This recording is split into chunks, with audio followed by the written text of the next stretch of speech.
here to watch the Untitled Film Project Podcast take on A Quiet Place Day 1, and we're here to give you some swag. Swag. Look at that. Mm-hmm. It's Frodo the cat. It is. And a tote bag, a nice little high-quality tote bag that says, of course, A Quiet Place Day 1 on it. Inside here is the A Quiet Place Parts 1 and 2, the first two installments on Blu-ray. And we're going to give you this prize pack as well if you do what, Jim? You've got to watch or listen to the episode, and there will be a trivia question. And if you've listened, it'll be easy, and you could win this, and we'll send it to you. So check us out on social media, Bradford. On social media. How do they do that? Go to our social media. Which is? Facebook. Instagram. TikTok. And the Twitter. Handle would be? Untitled Film Project. Just type it in, people. Gover's going to put it on the video anyways. I don't have to say it. Just go to our link tree. It's there. Leave it to Bradford to ruin it. You win this bag and a Blu-ray. I'm not ruining anything. Come on. There's some people that are listening and not seeing this. This is the Untitled Film Project Podcast. I am Jim Chandler, along with Justin Bradford and Jeremy Gover. We are going to talk about this latest installment in the Quiet Place franchise. A sickly woman in New York City finds herself experiencing the beginning of the invasion of the deadly creatures with ultrasonic hearing that we were introduced to by the previous Quiet Place movies. It's the end of days. No more people. No more New York. No more nothing. We'll talk about it, plus we'll ask our big question. All right, there are a few movies that I know people are looking forward to. I mean, I know Deadpool's coming out. That's the exciting one. But what other movies are coming out for the next half of the year are you excited about? So what movie are you looking forward to for the rest of the year? All right, this is the third time around for A Quiet Place, doing very well at the theaters. What do we think? Initial thoughts on this installment, minus John Krasinski and Emily Blunt. R.I.P. to everyone in that universe who snores. I wear a CPAP machine at night, and I'd be dead the moment I fell asleep without power. So, big ups to them, and, That's a great take. That's all I can think about. They're in New York City after this aftermath, and there's dust everywhere. It looked like 9/11, really 9/11 vibes, right? When you see old news footage of that, and it's this cloud of white and gray and soot and all this stuff, right? It looks like that. Well, telling people aren't coughing? Like, there, it's okay because they haven't figured it out yet. But I'm saying, like, when she wakes up from that sleep and Hansu's got his hand over her mouth, and he's like, don't talk, how do you not cough? How do you not sneeze? These are involuntary things that happen that you can't really control, right? Right. So, I just think, okay, I'm going to take that one step further. I wear a CPAP machine at night. There's no way I'd survive 5 minutes because there's no power. So there's no CPAP machine possibility. So I just have to roll the dice and gamble and risk my life falling asleep and stuff, and then you sleep in the fountain where the water covers the snoring. I'm going to have to. Talk about a different type of natural selection, though, if you have allergies. I agree. Yes. And I agree. Sneeze. This has nothing to do with the movie, you guys. I just noticed. This part of the movie brought to you by Flonase. Phillips Dream Station. I love the movie. I love the movie. Okay, that was my initial. When I walked out, that's all I could think of. Frodo the cat. Okay. A well-trained cat. Like, we see so much in terms of movies with dogs, right? Right. Dogs are very easily trained. Yep. Take the time to do it. You can train the dogs. They want to please. They're going to be great on camera if you have the right trainers and everything, too. But to have a cat this well-trained, too, to perform so many different stunts throughout this movie, me, as a cat owner, I loved Frodo. Now, granted, there were some times it made me roll my eyes, like the subway swimming scene, everything. You're telling me that cat's just staying put. This cat's not meowing. All this stuff's going on, and this cat didn't let out a meow. Because, now, granted, if they're a therapy cat, maybe they've been trained to not be as vocal, but still, it's a cat. And cats are going to express themselves sometimes. Especially when they're hungry. Right. And or even a purr. Is a purr going to get picked up by these ultrasonic hearing creatures as well, too? Maybe not. Good questions. I mean, there's a few questions there, too, but I did like the movie. And I've seen some people saying it had too much emotion, too much heart. I wanted more scary. Really? For someone that doesn't necessarily like horror as much, I like the suspense, thriller, and heart of this way more because it felt like it brought a more human aspect to this movie because you saw how good humans can be with each other, how humans can care for other creatures and each other as well too. I like that aspect because a lot of times in post-apocalyptic movies we see the full-on negative side of human nature. Sure. How things can go down. How bad can it be? What do humans succumb to when they're put on the brink of extinction? Here showed so many positive aspects of how people can come together when they're faced with the brink of extinction and being taken out. I like that aspect of it because it made me feel something because we see so much negative. I like that positive spin on, hey, we still can care about each other to survive. Yeah, and just to put an emphasis on your point, that I particularly liked the warmth of this movie because it only makes the horror more horrific. Agreed. Yes. If you care about the people involved, you're invested. If you've never met the person and they just get attacked and eaten, by an alien, who cares? Like, wow, that was kind of scary because it was a jump scare. But I liked that person. It means something. So I also liked the fresh take, and this is not a spoiler because you see this within the first 5 minutes of the movie, is that Lupita Nyong'o's character is dying. She's in hospice. So what I thought they brought to this movie that was not in other movies, at least not in this franchise, was the fact that she has a completely different perspective. She knows her mortality is, it's short. And so she's going to look at everything differently. And to me, that made it a much more acceptable third movie in the franchise because I was thinking, okay, well, they really did some innovative stuff in the first two. Do I need another?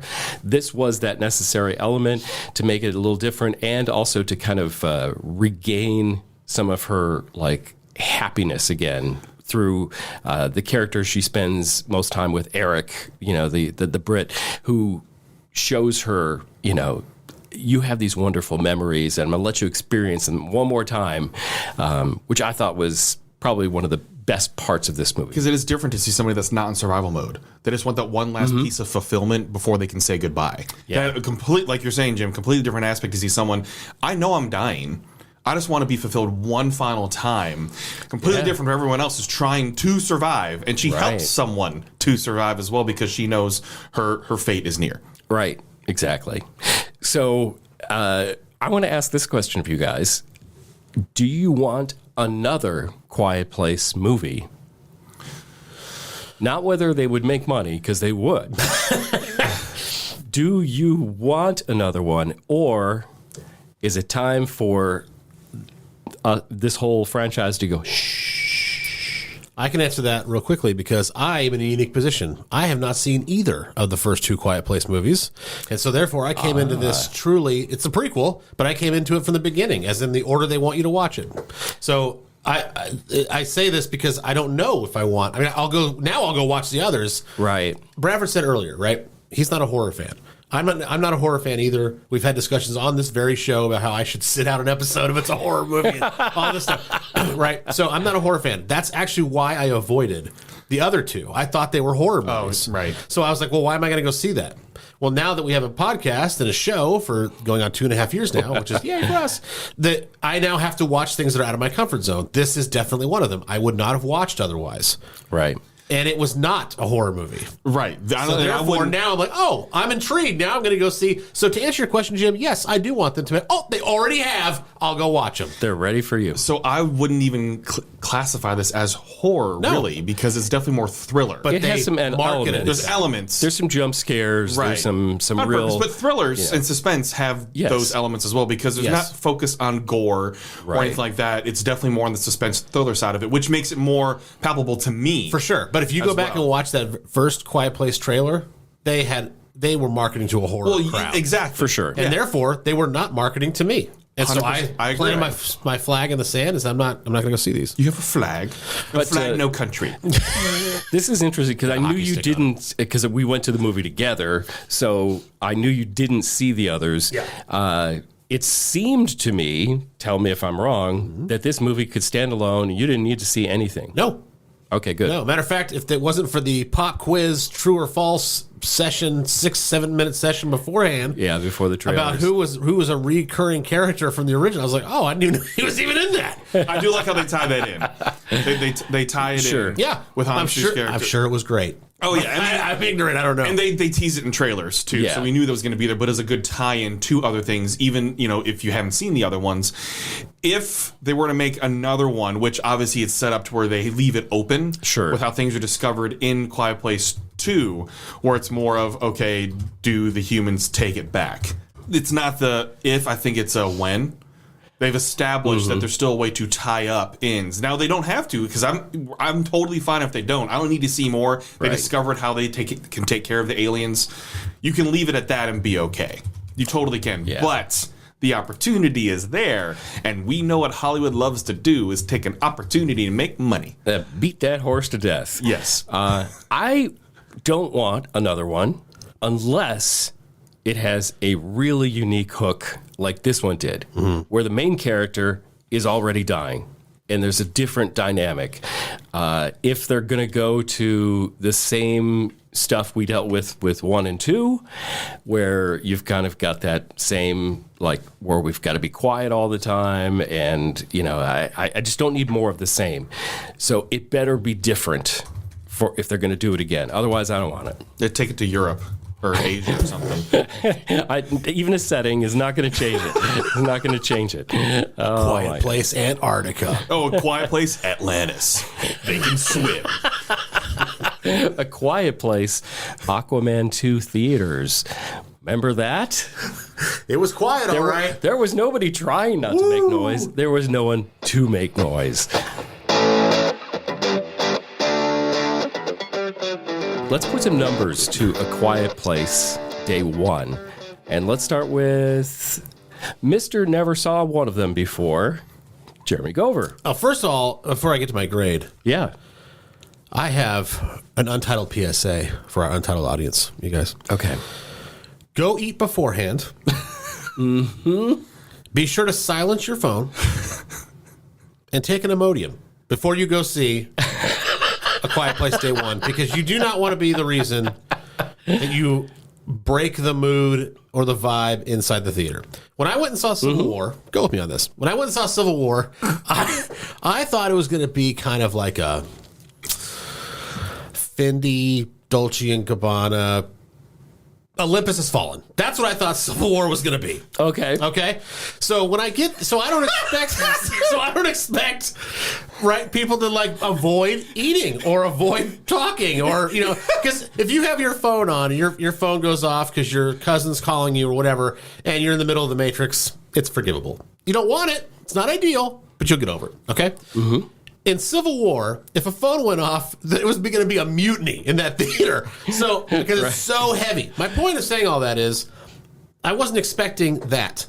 In A Quiet Place, Day 1, you know damn well what you're getting into. Okay, the whole point of the movie is to be quiet, not make any sound. So if you're in the back, like you're, in the middle of the theater and you're Opening a bag of Skittles. Oh, Untitled ASMR.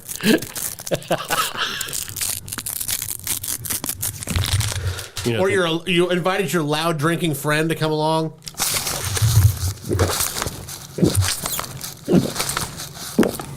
Okay, that was kind of scary. None of these are good, you guys. None. Don't do it. Okay? Don't bring popcorn. Don't buy your bucket of nachos. Eat beforehand. And then when you go pee before you get in the theater. And then when you come in, sit down and be settled in for 2 hours. It's not overly long. You can do it. I promise. Okay? Don't wear high heels, because when Yes, you hit this the is concrete... this is totally giving he's new here. Because he didn't see the first two. Right.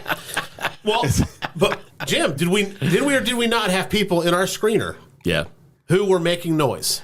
they were. And every time they did it, it took me out of the movie. Yes. Okay. So my point of saying all this is that this is not a movie that you want to experience at home. You want to experience it on the big screen. That being said, you also have to be very careful with who you're seeing the movie with. If you are in the wrong environment with the wrong type of people around you, I know a lot of that is out of your control. But my point is, if you can go where it's just you and maybe some friends and you're all in agreement that this is what's going to be because it's a noon showing on a Tuesday. Or if you wait a couple weeks to go see it and there's like maybe 7 or other people in the theater with you, but they're all scattered around the theater as opposed to right in a concentrated spot, you'll have a much better time and you'll get more of the emotion out So of it. before you get to your score, to add on to that story, Yes. when the first Quiet Place came out, people knew it was going to be a quiet film, Yeah. right? But I don't It's think in the people, damn title. I don't think people understood how quiet because even in the first one, there's not much of a score overall. Too, there's a lot of just silence and ASL, and it's quiet, very very quiet. So I'm at a sold out 9 p.m. showing, sold out theater. Okay, this couple comes in with a giant bucket of popcorn. Giant bucket, and they sit down right as the previews are starting to end, okay? And I just noticed this because they made, not a scene, but just trying to get to their seats and everything, a giant bucket of popcorn, the large chair between the two of them. The movie's just starting, I hear, Oh, yeah. I gotta finish this bite.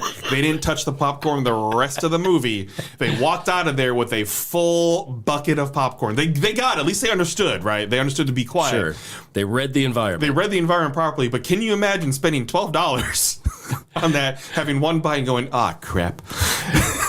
But here's the thing about and we're going to get to go over the score real quick. Sorry. I have another point to make. Is the fact that these movies are so good that they subconsciously make you want to be quiet. Yes. Because you don't want to make noise to either put the characters or yourself in danger because you feel you're there. Well, those with common sense feel that way. Yes. We were in a theater. Now, again, it wasn't obnoxious. Okay, I'm not carrying on like there was somebody behind us that was just like hooting and hollering. I'm not saying that.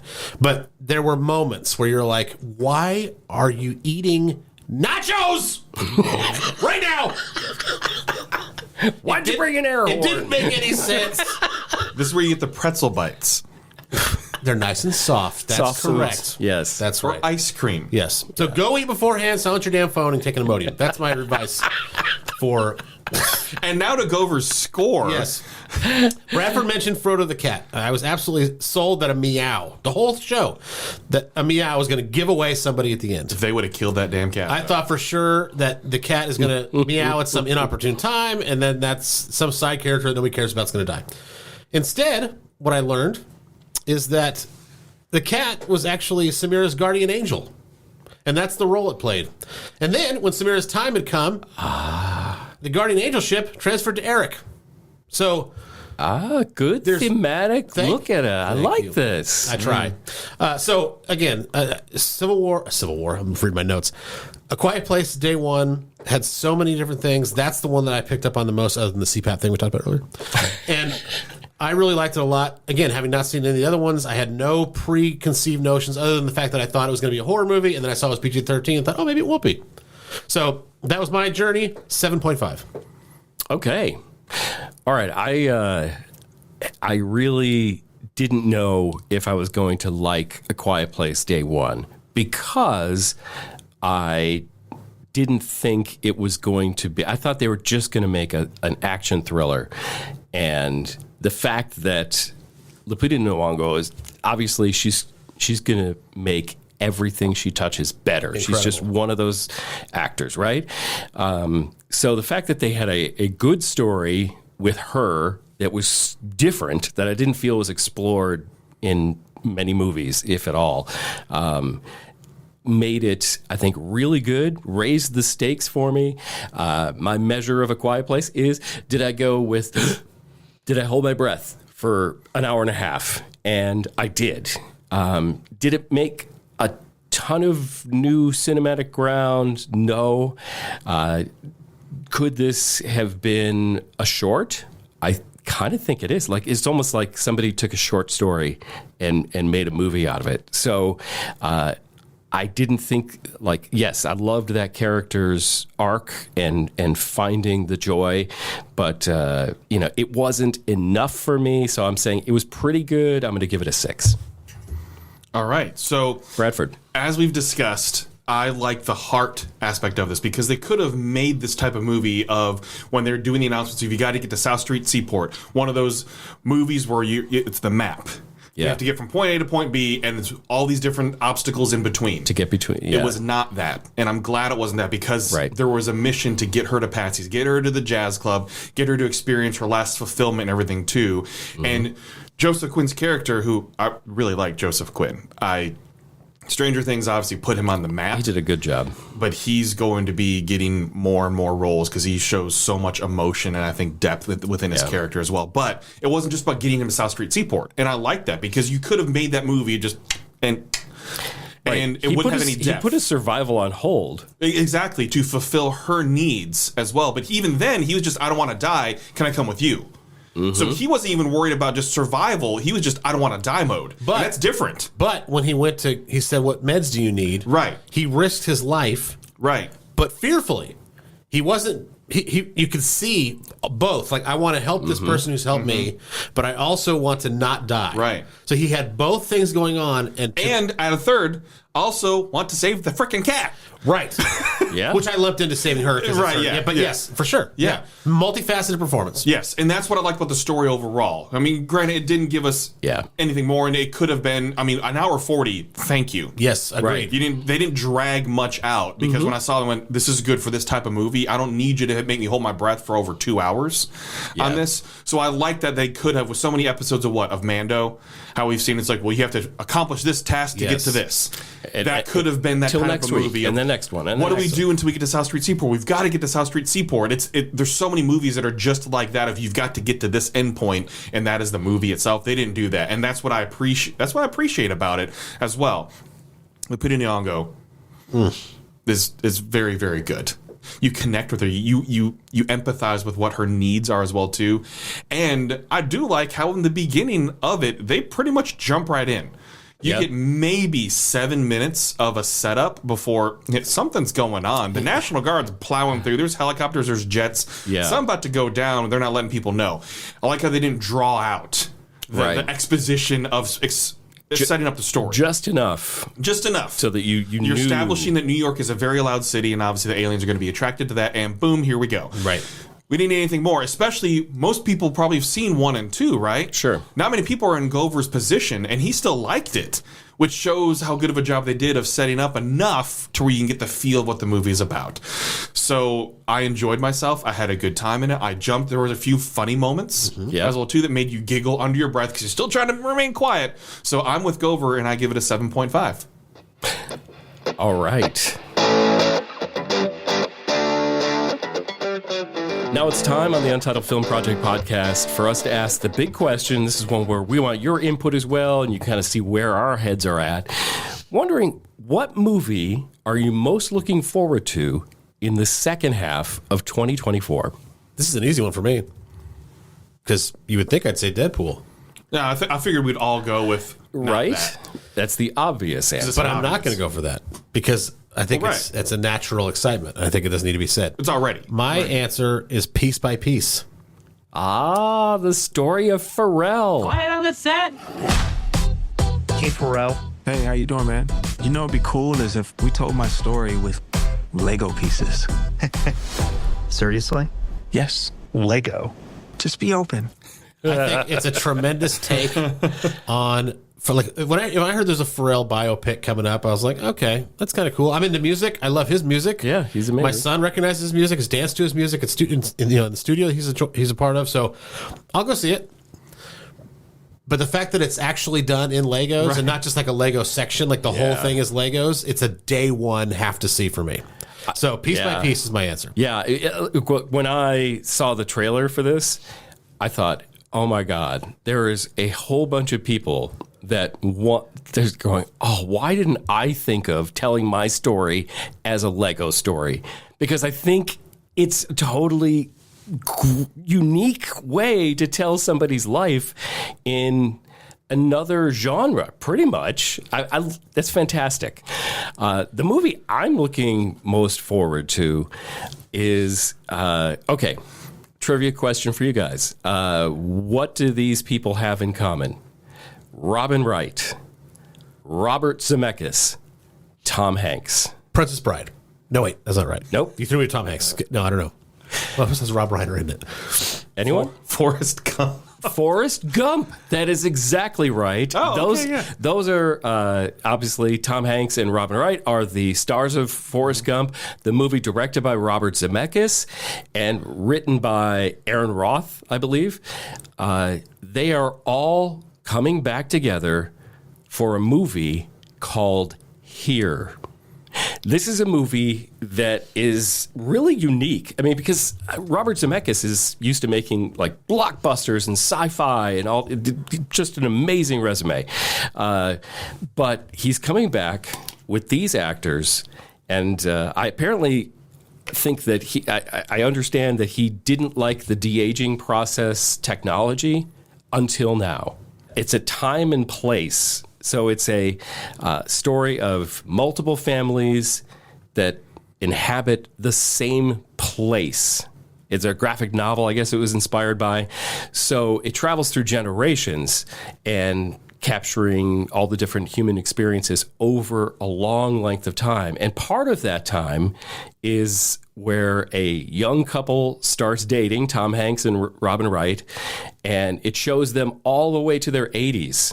So we're going to see a very young Tom and Robin, and then we're going to see them as people that are, seniors, and then we're going to see some other people too. But it's all in one house, and I think it's going to be really interesting. Hey, Dad. I'd like you to meet Margaret.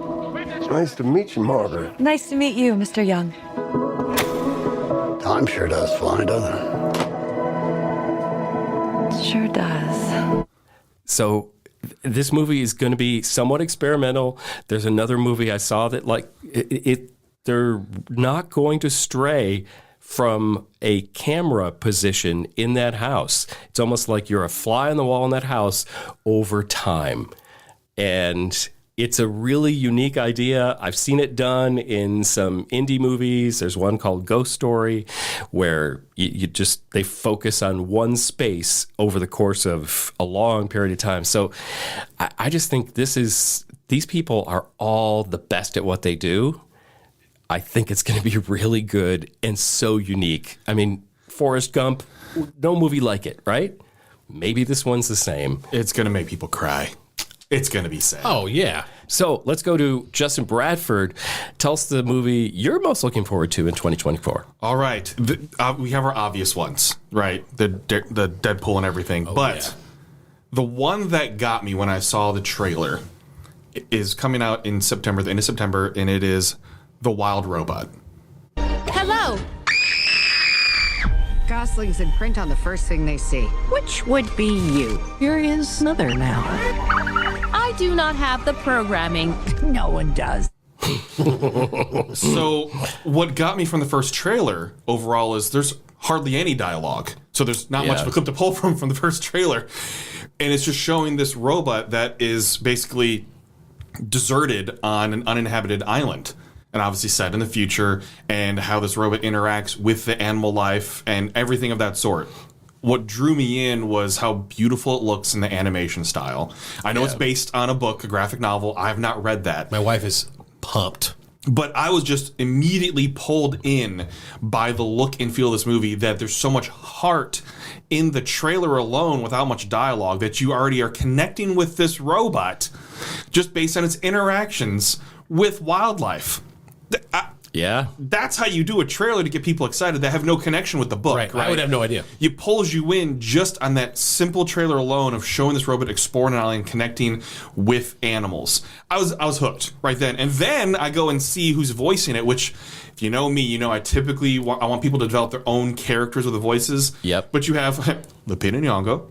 Yep. Pedro Pascal, Catherine O'Hara, Bill Nighy, Stephanie Sue. I mean, Ving Rhames, Mark Hamill are in this as well. I mean, they're either great voice actors or they're Mark known Hamill is for a great voice actor. He is. Absolutely. Fantastic. One of the GOATs, right? It's when you can make an amazing movie, and it's also animated.